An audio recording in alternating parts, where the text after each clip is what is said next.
Hello and welcome to Pro Trader Strategies Market Commentary for Wednesday, November the 14th. My name is Eric Wilkinson, and some of you may recognize me as the Wolfman from CNBC, Fox Business, or even the Wall Street Journal for my commentary on everything from economic to geopolitical and market analysis. Please keep in mind that everything that we talk about in these market commentaries is not a solicitation to buy or sell any of these securities or strategies. At the end of the day, I'm here to teach you some different strategies you can then implement into your portfolios, but please do that in your own way. Also, remember that past performance of any trading system or methodology is not necessarily indicative of future results. All right, having that out of the way, let's get it on with some economic data across the pond. We got some interesting data in the form of German preliminary GDP came in at a negative 0.2%, expected to be a negative 0.1%. So pretty close to in line with expectations there. And then French final CPI, which is Consumer Price Index, came in at 0.1%, expected to be 0.1%.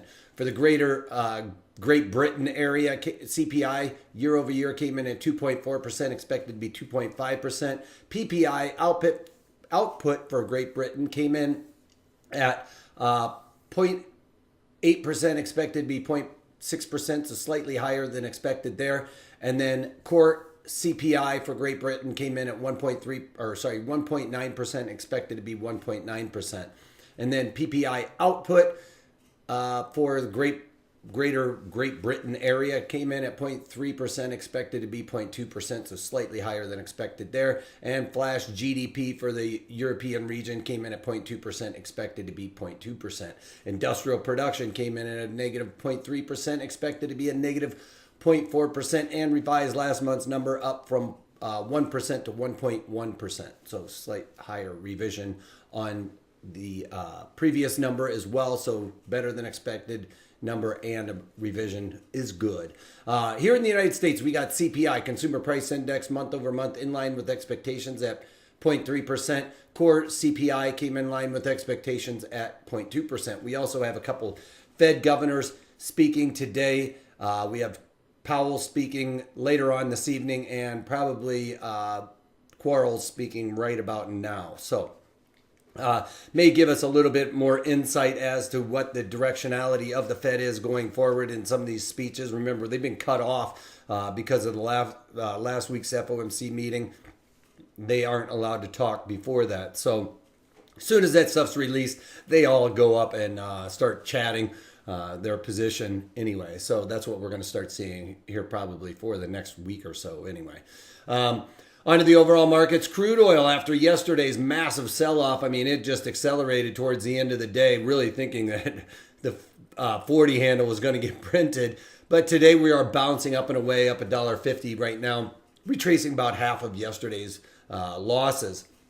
I don't know that we're out of the woods yet with that 40 handle. This could be more of a dead cat bounce. As you can see with the real accelerated sell-off here, it has to be overdone. The shorts have got to be thinking they've got to cover, especially now that we are extended down to the value area low. Everything is overdone to the downside. So we would expect at least a dead cat bounce, maybe up to the value area low if it's going to continue down to the 40s. But at this point, I think that the market has just got to start rallying or push to the upside here with this massive sell-off here. People have just got to be itching from a value area high shorting to a value area, or actually the high of the market profile, which is way overextended to the upside almost within a month to way overextended to the downside at this point. So I'm expecting a bit of a bounce. I think it's just way overdone to the downside. All right, gold, after testing at 1,200 again yesterday, the 1,200 handle, it is above there today with this bit of a small rally. We are back in the 12 handle. I mean, we stayed in the 12 handle, to be quite honest. Yesterday it settled in the 12 handle, but felt like it really wasn't going to. Bulls defended that towards the end of the day, and today we are starting to move higher. All right, the bonds are starting to roll over a little bit here. Again, I've talked about it time and time again. I think that the Fed is going to hold off, and the bonds are going to just kind of slowly move higher here. It is in a very bearish pattern, but I think that with this being extended again to the extremes, that there has to be somewhat of a bounce here.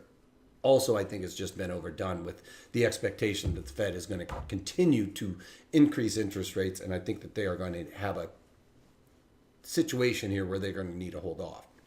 All right, VIX is moving higher today slightly. It is back in the 20 handle.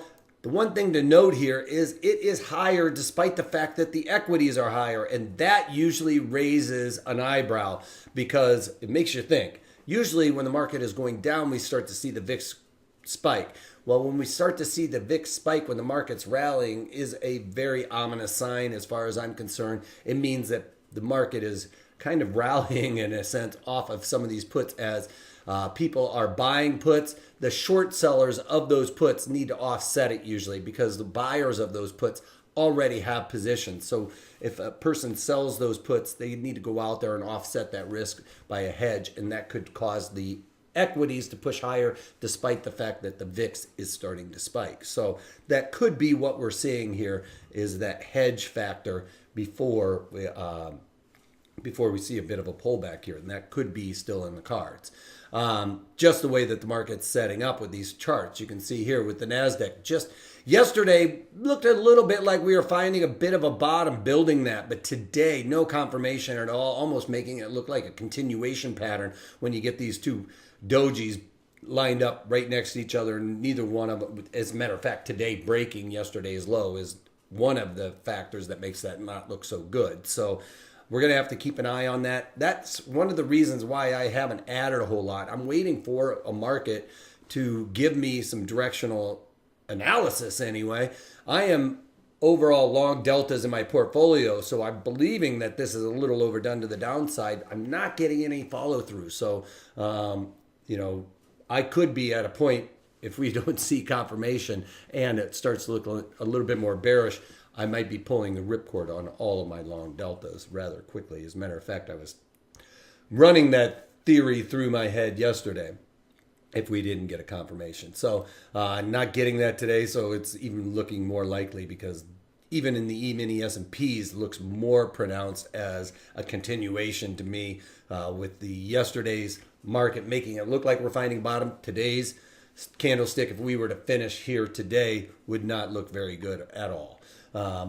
But having said all of that, I don't know that I really can expect us to move out of this little range because almost all of the markets are lining up very closely to where the point of control is. And the Dow may be feeling like it needs to go down there and test that before we resume any upside movement. So keep that in mind as well.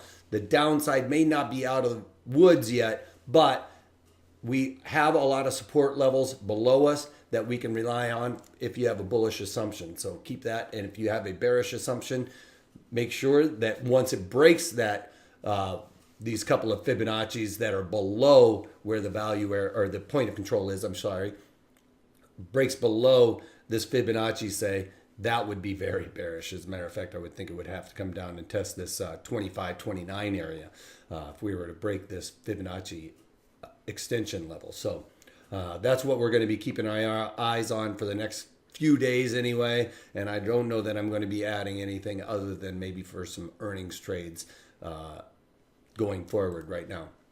All right, let's look at the E-mini S&P chart on the 30-minute candles. Each one of these blue sections a day. This being said, we can see overnight inventory started to get short, but overnight saw itself getting short, started flushing those boys out, heading into the economic data. None of it was really that bad, pushing to the highs, but now we're starting to see some profit taking going on. Not a whole lot of volume going on in here today. It seems very light and lethargic.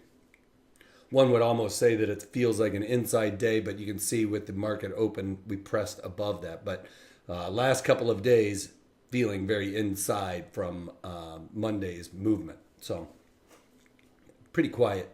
And that also in and of itself does not give us a whole lot of directional analysis. All right, let's talk about a couple of things that I've done. One of the few things that I had short deltas in was Philip Morris, and I decided to cover these yesterday. I talked about it in the daily market commentary that I was working in order for these Dees 95 calls that I was short. I sold them for 72 cents, bought them back for 31. Slightly better than 50% of my max profit, but as the market was pushing lower, I decided to let those squeeze out for those extra couple pennies, and it worked out quite nicely for me. Other than that, keep your eyes out for me on Twitter. If I tweet out anything, it's going to be about the earnings trades I put on late in the afternoon, or if I find something crazy that I want to throw on there. Make sure you're tuned into Twitter, because that's where I throw that stuff out there late in the day if I missed it on the daily market commentary, all right? Also, give me a thumbs up, thumbs down on this video, like or dislike. If you give me a dislike, let me know what I'm doing wrong.